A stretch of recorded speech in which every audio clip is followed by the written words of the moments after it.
It reached him several months later and threw him into a panic. So, all my originality would be smashed.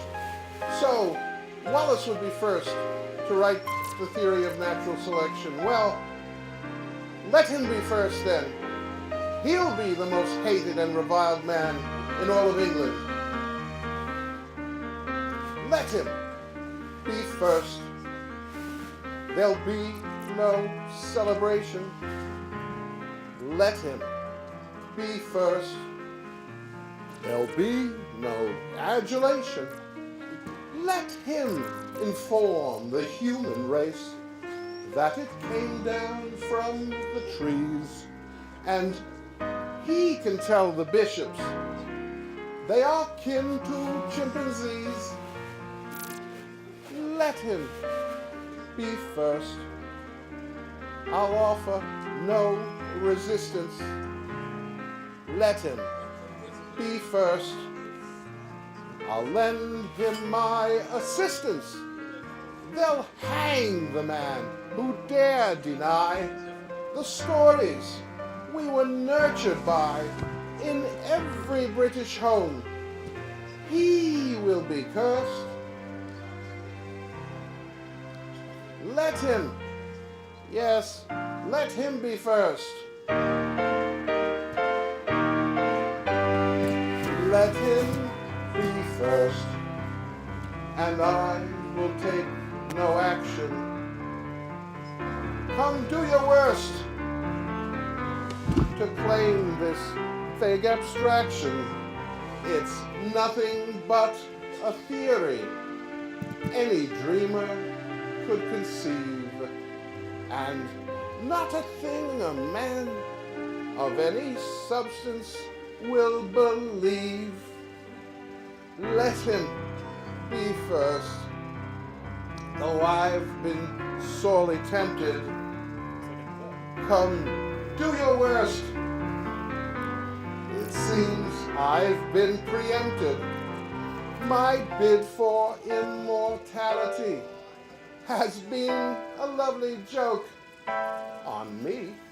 I'll have to watch my pretty bubble burst. Forget him. Yes, let him be.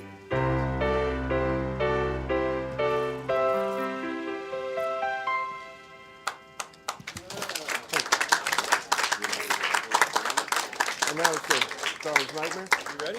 It's Darwin's Nightmare. Wait, let me introduce it. All right. Now, Darwin was plagued by a nightmare that he would be hanged for blasphemy. Really bothered him. His wife was a very devout Christian. And one of the reasons that he didn't publish for 20 years is he really was not ready for the abuse that he knew would come. And when Wallace came out with his paper, Darwin rushed into print.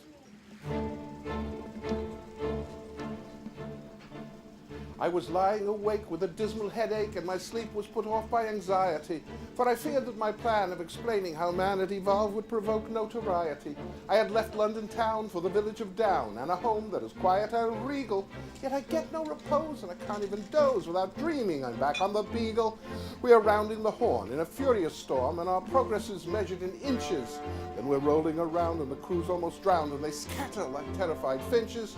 Fitzroy's in a mood, and he's coming unglued, and cannot say where our next port is. I fear he's unwell, for he sprouted a shell and turns into a monstrous tortoise. He ignores the enormity of this deformity, carapace, scales, and the rest of it, and vows his complexion is close to perfection, and as for my fears, makes a jest of it. After 10,000 miles, the Galapagos Isles, now I'm tense and exceedingly wary, but I fear that this place will result in disgrace when I use it to further my theory. I gounder ashore, and the sea lions roar, and I hear a contemptuous snicker. I glance up at a tree, and there what do I see? 7 chimps and an Anglican vicar. It's not hard to tell that they're all mad as hell, and I ask, what's the source of your fury? His Grace's retort is silence in court, for I am your judge and your jury. With a barrister's smile, he declares I'm on trial and tells me the course of his action. You cannot escape, for you said man's an ape, and my clients demand satisfaction. To prove my unfitness, he calls us a first witness, an albatross down from Guyana. But the bird flips his tail and turns into a snail, then uncoils and becomes an iguana. The judge is perplexed, and I say, don't be vexed, we've been changing since Adam's arrival. The monk in his cloister descends from an oyster, the fittest have mastered survival. His honor says, quiet, the court will not buy it. You mocks the truth of creation. You've paid fast and loose, now your neck's in a noose, and you're off to eternal damnation. I've given up hope as he tightens the rope, and the chimps start to make a commotion. Then a wave hits the shore with a volcanic roar, and the island sinks under the ocean. With a shriek, I awake, and it's all a mistake. The iguana's really a kitten. No chimps are in sight on this miserable night, and no wonder I'm back in Great Britain.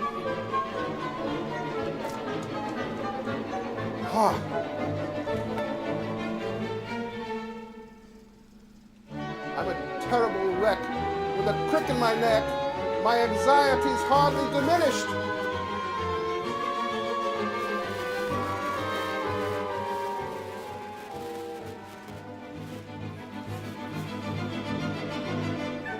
But the darkness is past, and it's daylight at last, and the night's been too long. Ditto, ditto, my song, and thank goodness they're both of them finished. Thank goodness it's over. Thank you. Thank you. Thank you. One more. I've got one more. I've got one more. Now let's see. The last song I wrote for my friend, my late great friend, Stephen Jay Gould, at the request of Michael Shermer. We did a tribute to him while he was still alive. And when Steve Gould and I were little kids, he loved Joe DiMaggio as one of his heroes, and we loved Darwin, and we both loved the big-hearted, big-nosed comedian known as Jimmy Durante. Some of you will remember if you're old enough, some of you won't, but it's Jimmy's way of mangling the English language and telling tall tales is still funny, whether you remember him or not. So let me, without further ado, and I hope I get through this one, introduce to you the greatest evolutionary biologist of them all, Dr. James Durante. A little louder. Less, down. Wait a minute, soft, stop the music, stop the music. A little more fortissimo. Colossal. I want to reminisce.